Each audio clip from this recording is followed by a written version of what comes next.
Hello everyone, કેમ છો? I hope કે તમે બધા મજામાં હશો. આજે આપણે એક રાગીની રેસીપી બનાવવા જઈ રહ્યા છીએ. થોડા દિવસ પહેલા છે મારા સાસુ પડી ગયા હતા, એમને પગે ફ્રેક્ચર આવ્યું હતું, તો ડોક્ટરે એમ કીધું કે અમને રાગી ખવડાવો. તો અમે બજારમાંથી રાગીનો લોટ લઈ આવ્યા. હવે રાગીનું શું બનાવવું એ મને ખબર નહોતી. એવું ખબર હતી કે રોટલી કે એવું કંઈક બને છે અને બીજી બધી ઘણી બધી રેસીપી બનતી હોય છે, પણ અમે લોટ લાવ્યા હતા એટલે મેં સર્ચ કર્યું કે રાગીના લોટનું શું બને. તો સૌથી પહેલા આવ્યું કે રાગીની રોટલી. તો મેં રાગીના લોટની છે રોટલી બનાવીને મારા સાસુને ખવડાવી. તો એમને બિલકુલ ભાવી નહીં કે આ બરાબર નથી, મને આવી નથી ભાવતી. પછી કેટલા દિવસ સુધી લોટ પડ્યો રહ્યો ને અંતે પછી અમે જવા દીધો એ લોટને, કાંઈ થયું નહીં. આપણને બધાને ખબર છે કે મિલેટ છે બધા ખાવા જોઈએ, એમાં સ્પેશિયલી છે રાગી ખાવી જોઈએ. રાગીમાં છે બહુ બધા કેલ્શિયમ છે, ન્યુટ્રિશન છે એ રહેલા છે, પણ આપણે એને શું બનાવીને ખાઈએ જેનાથી આપણને ભાવે એ આપણને ખબર નથી હોતી. હમણાં તે થોડા દિવસ પહેલા છે હું મારા જેઠાણીના ઘરે ગઈ તો એમને રાગીની સુખડી બનાવી હતી અને એને મને ટેસ્ટ કરાવી કે તું આ ટેસ્ટ કર કેવી બની છે. તો મને એટલી બધી ભાવીને વાત જ ન પૂછો. તમે ઘરે આવી અને એમની પાસેથી રેસીપી લઈ અને ઘરે પણ સુખડી બનાવી તો ઘરે પણ છે બધા એને બહુ આ સુખડી ભાવી હતી. તો મારા ઘરમાં છે આ રાગીની સુખડી બધા લોકોને બહુ ભાવે છે. આઈ હોપ કે તમે જો એકવાર બનાવશો ને તો તમારા ઘરમાં પણ દરેક વ્યક્તિને આ સુખડી બહુ જ ભાવવાની છે.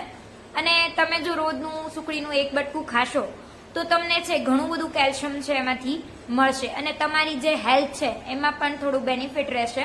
મારા જેઠાણીએ મને જે કઈ ટિપ્સ આપી છે એ બધી ટિપ્સ સાથે હું તમારી સાથે શેર કરું છું રાગીની સુખડી. સુખડી બનાવવા માટે છે તમારે સૌથી પહેલા તો રાગીનો લોટ આવે છે એ લેવાનો છે. તો અહીંયા મેં ગાય છાપનો જે રાગીનો લોટ આવે છે એ લીધો છે. તમે કોઈ પણ કરિયાણાની સ્ટોરે જાઓ તો ત્યાંથી તમને મળી જશે. કોઈ બીજી કંપનીનો હોય તો પણ ચાલે. અહીંયા મારે ગાય છાપનો મળે છે એટલા માટે મેં 1 વાટકી જેટલો છે રાગીનો લોટ લીધો છે અહીંયા.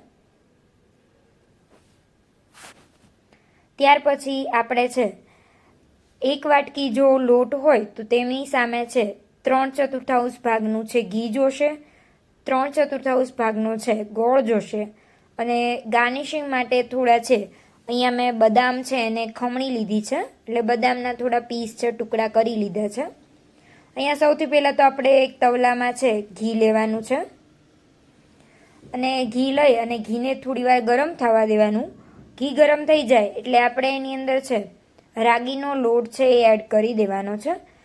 હવે રાગીના લોટને છે તમારે ઘીમાં બરાબર મિક્સ કરતા જવાનું છે જ્યાં સુધી બરાબર શેકાઈ ન જાય. અરાઉન્ડ છે 5 to 10 મિનિટ જેવું થશે આને શેકાવા માટે. તો એટલી વાર સુધી છે તમારે એને શેકાવા દેવાનો છે લોટને બરાબર. તમે આની થિકનેસ જોઈ શકો છો, એકદમ આપણે કેમ જે ઘઉંની રાબ કે એવું બને છે એ પીતા હોય ને એવી રીતે છે. તો આ શરૂઆતમાં તમને એવું લાગશે કે આમાં આપણે બહુ ઘી એડ કર્યું છે, પણ આપણે જ્યારે અંદર ગોળ એડ કરશું ત્યારે ધીમે ધીમે છે એ બધું જ તે ઘી છે એ પીવાઈ જશે લોટમાં. હવે તમને લોટ છે આ શેકાઈ ગયો છે એ કઈ રીતે ખબર પડશે? તો આપણે કેમ શીરો બનાવીએ છીએ તો એમાં કેમ સ્મેલ આવે છે એટલે એની સુગંધ આવવા મળશે, એટલે તમને ખબર પડશે કે આ લોટ છે હવે શેકાઈ ગયો છે. અને લોટ શેકાઈ જાય એટલે આપણે ગેસની ફ્લેમ છે બંધ કરી દેવાની છે અને બંધ કરી અને 1-2 મિનિટ સુધી છે અને આ રીતે છે હલાવવાનું છે જેથી કરીને જે કંઈ આ ઘી અને લોટનું મિશ્રણ છે એ થોડું ઠંડુ થઈ જાય. તમને આ ખાસ એક ટિપ્સ આપું છું જેનાથી છે સુખડી એકદમ તમારી છે પોચી બનશે, એકદમ કડક નહીં બને. તમારે ગેસ બંધ કરીને 1-2 મિનિટ પછી જ તે અંદર છે તમારે ગોળ એડ કરવાનો છે જેથી કરીને જે દાંત વગરના માણસો હશે ને એ પણ તમારી આ સુખડી ખાઈ શકશે. તો હવે અહીંયા છે આપણે 3/4 ભાગનો ગોળ લીધો તો, પણ અહીંયા મેં છે અડધો વાટકો તે છે ગોળ એડ કર્યો છે કેમ કે અમે બહુ ગળ્યું નહીં ખાતા. જનરલી જે લોકો ગળ્યું ખાતા હોય એમને જેટલું ઘી હોય એટલું જ તે ગોળ એડ કરવાનો હોય છે.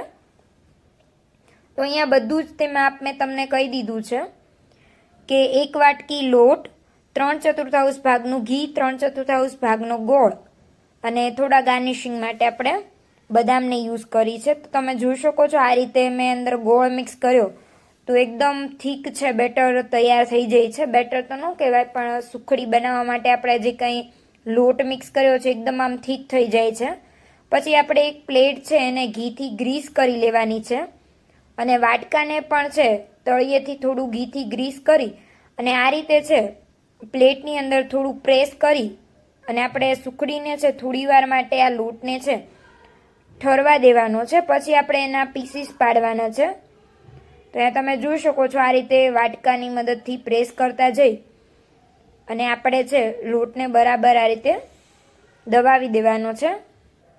ગાર્નિશિંગ માટે છે આપણે ઉપરથી થોડી બદામ છે એડ કરીશું.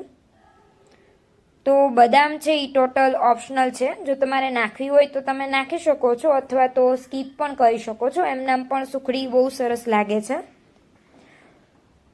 તો રેડી છે આપણી સુખડી. માત્ર 5-10 મિનિટમાં તે બનીને તૈયાર થઈ જાય છે.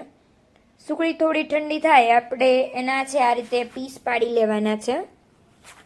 તો તમે જોઈ શકો છો એકદમ સોફ્ટ પોચી રૂ જેવી સુખડી બનીને આપણી તૈયાર થઈ ગઈ છે. આ સુખડી છે આપણે ઉનાળામાં ખાઈએ છીએ એટલે આમાં સૂંઠ ને ગંઠોડા પાવડર ને એવું નથી નાખ્યું.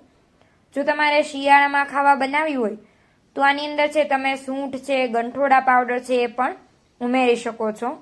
આ જોઈને કોઈકને એવું લાગે કે આપણે ચોકલેટનું કંઈક બનાવ્યું છે, પણ આ ચોકલેટનું કંઈ નથી. આ રાગીની સુખડી છે. તો તમે પણ ચોક્કસથી એકવાર ટ્રાય કરજો. બહુ સરસ એવી બનીને તૈયાર થાય છે ને મને તો આ સુખડી બહુ જ તે ભાવે છે. તો ચોક્કસથી તમે બનાવીને એકવાર ટ્રાય કરજો. હવે હું મળીશ તમને નેક્સ્ટ વિડીયોમાં. Bye bye, take care.